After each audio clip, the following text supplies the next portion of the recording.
Westeros, a land of by many for their tactical battle formations. Its lords are proud, armored in tradition, yet they tremble at the thought of one force, the Dothraki.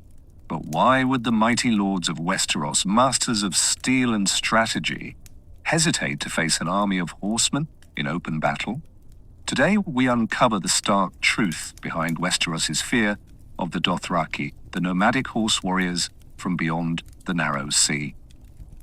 To understand Westeros' hesitation, we must first understand the Dothraki themselves. Born upon the vast grasslands of Essos, the Dothraki are nomads, raised from birth on horseback.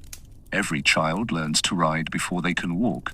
Every man wields a curved blade called a ruck with deadly precision, and every warrior fights not as... In contrast to Westeros, where knights train in the confines of castles and fields of tournaments, the Dothraki fight with fluidity, speed, and instinct.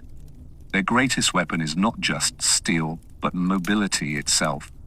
In an open battlefield where the Dothraki can ride free and encircle, even the most disciplined Westerosi army becomes prey to their relentless charges. The lords of Westeros are a study in hierarchy and ceremony. From the north's stiff pike formations to the southern knights in shining plate, their armies are trained for siege warfare, organized battle lines, and honor on the field. But here lies their vulnerability. Westerosi armies excel in preparation, in strongholds, and in battles of attrition. They are not built to chase an enemy across open plains or respond to lightning-fast cavalry maneuvers. Imagine a host of knights, horses armored, shields locked, advancing in tight formation.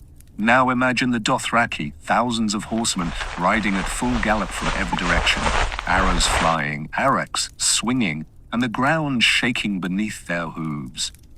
In such a scenario, rigid formations crumble, commanders lose control, and panic spreads faster than the clanging of steel.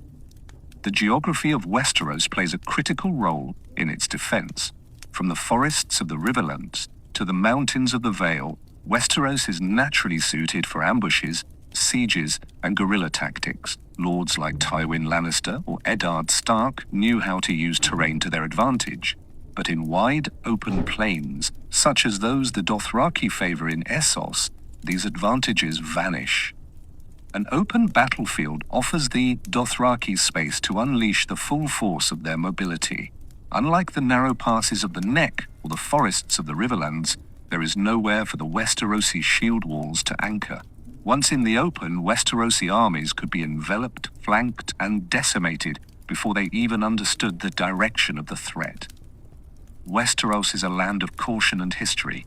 Tales of raiders from the Dothraki are not merely warriors, they are a cultural force, with customs that seem alien and terrifying to Westerosi's sensibilities. A Westerosi lord preparing for battle measures his enemy by familiar metrics: banners, armor, numbers. But the Dothraki fight like a storm, swift, chaotic, and relentless. This unpredictability breeds fear. No standard siege, no line of knights, no wall of spears can fully prepare them for the whirlwind of hooves and arcs charging in unison. History teaches caution. Tales from Essos recount the downfall of cities like Horde and Volantis at the hands of horse archers and nomadic raiders. Even in Westeros, the Battle of the Green Fork during Robert's Rebellion showed how unexpected maneuvering could turn the tide of battle. Lords are acutely aware that one miscalculation against a Dothraki horde could mean total annihilation. Moreover, Westeros' strongest armies, the Reach, the Vale, or the Westerlands, are bound by loyalty, politics, and pride. To risk an open field battle with an enemy they cannot fully understand is not bravery, it is suicide. Thus, the lords of Westeros often choose alternatives to open battle. They rely on fortified castles, strategic alliances, and diplomacy to neutralize threat to a Dothraki horde. They may seek to starve them, divide them, or strike when conditions favor Westeros' style of warfare. A castle wall, a hidden trap, a narrow river crossing. These neutralize the Dothraki's advantage. Westerosi lords understand that victory is not always about facing the enemy head-on, but choosing when, where, and how to fight. Against the Dothraki, patience and cunning outweigh raw courage. Imagine, for a moment, a Westerosi army arrayed for battle on a wide, open plain. Thousands of armored knights on foot and horseback, disciplined and proud. Then the horizon darkens with the thunder of hooves. The Dothraki arrive, arrows raining like hail, horsemen flanking from every side. Chaos erupts, shields shatter, formations collapse, commanders are trampled, and what was once an army becomes nothing more than a panicked mass fleeing the storm. But this is why Westerosi lords do not seek open battle with the Dothraki. It is not cowardice, it is knowledge, it is the wisdom of 1,000 years of warfare, to fight only when the ground, the numbers, and the enemy are in one's favor. Against the Dothraki, the open field is the enemy. The lords of Westeros may be proud, honorable, and steeped in the codes of knighthood, but they are not fools. Meets the storm of the steppe.